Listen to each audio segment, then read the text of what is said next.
Hapa sio mahali pa wanyonge. Katika pembe hii ya ulimwengu ambapo Tanzania inakutana na Zambia, hakuna kitufe cha kusimamisha wakati. Karibu.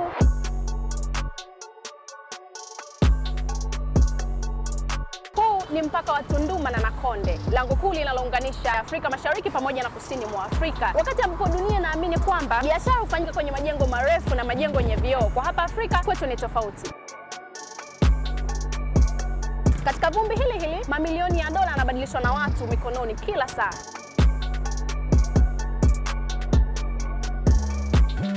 Hapa lugha ya Kiswahili ama utamaduni wa Kiswahili unakutana na lugha za jirani na kutengeneza mchanganyiko wa kipekee. Na kwa sisi Explorer, huu ni uwanja wa kujifunza hasa hadithi kila siku, kwa sababu kila kona kuna fursa na kila sura ina story.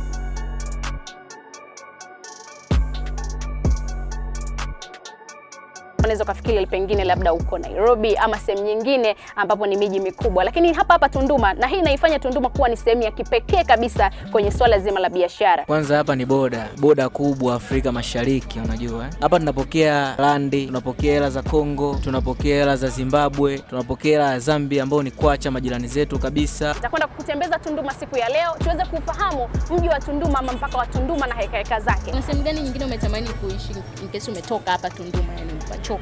Labda peponi. Tutakwenda kuangalia nyuma ya pazia kuna nini katika maisha. Na refu ya raisi ni binzi. Na refu ya sisi hapa tunategemea sana wa malori.